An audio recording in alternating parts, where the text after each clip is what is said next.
नमस्कार मंडळी, जिभेवर रेंगाळणारी चव म्हणजे समर्थ किचनमध्ये मी अनुष्का तुमचं खूप खूप मनापासून स्वागत करते।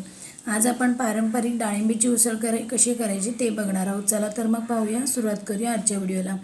तर डाळिंबीची उसळ तयार करण्यासाठी वाटप तयार करूया। तर इथे बघा मी सुकं खोबरं घेतलेलं आहे कढईमध्ये आणि चांगलं असं भाजून घ्यायचं आहे।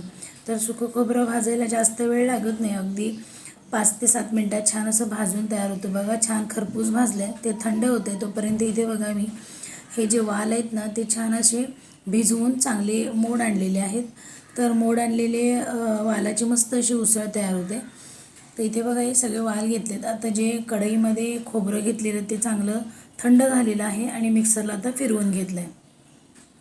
तर छान बघा प्युरी झाली। त्याचबरोबर कांदा आणि टोमॅटोची मी प्युरी करून घेतली। तर आता कढईत तेल घ्यायचं, तेल चांगलं गरम झालं की यामध्ये मोहरी जिरं घालायचं, कढीपत्ता घालायचा, थोडासा हिंग घालायचा आहे आणि आलं लसणाची पेस्ट घालायची। यानंतर यामध्ये घालायचं आहे भाजलेलं खोबऱ्याचं वाटण आणि चांगलं असं परतून घ्यायचं आहे। आणि यानंतर कांदा आणि टोमॅटोची पेस्ट घालायची आहे। तर इथे मी कांदा भाजून घेतलेला होता आणि टोमॅटो असेच घेतलेले होते आणि चांगलं असं परतून घ्यायचं। चांगलं परतून झालं की यामध्ये घालायचं मीठ आणि हळद आणि लाल तिखट। तर तिखटाचं प्रमाण तुम्ही आवडीनुसार कमी जास्त करू शकता। नंतर थोडासा गरम मसाला घालायचा आणि चांगलं परतून घ्यायचं। तर इथे बघा चांगलं परतून घेतलं, छान मिक्स झालेलं आहे। आता यामध्ये बटाटे घालायचे। तर बटाटे पूर्णपणे ऑप्शनल आहेत, आवडत नसतील तर स्किप करू शकता। यानंतर छान असे वाल घालायचे भिजवलेले आणि चांगलं 2-3 मिनटं परतून घ्यायचं। छान मसाल्यांमध्ये एकजीव झालेला आहे आणि झाकण लावून 1-2 मिनटं वाफ काढून घ्यायची। 2 मिनटानंतर बघा छान वाफ बसलेली आहे, चांगलं परतून घ्यायचं।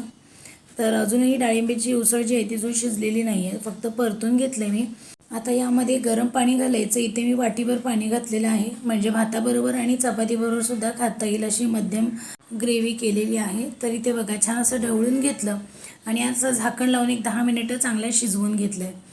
तर बघा 10 मिनटानंतर बघूयात शिजलं आहे का आधी। तर व्यवस्थित परतून घेतलं, तर अजून थोडंसं कच्चं वाटतं आहे म्हणून मी परत 5 मिनटं झाकण लावून शिजवून घेते। आता 5 मिनटानंतर मस्त अशी आपली डाळिंबीची उसळ छान शिजलेली आहे। यावरती मी माझा हा सिक्रेट मसाला घातलेला आहे आणि वरून हिरवी कोथिंबीर घातली आणि मस्त असं मिक्स करून घ्यायचं। काय मग मंडळी, पाहून तोंडाला पाणी सुटलं ना? आपली डाळिंबीची उसळ खाण्यासाठी तयार झालेली आहे। भाकरीसोबत, भातासोबत, कशाही सोबत तुम्ही खाऊ शकता। तर अशाच नवनवीन आणि चटपटीत रेसिपीज पाहण्यासाठी समर्थ किचनला लाईक, शेअर आणि सबस्क्राईब करा।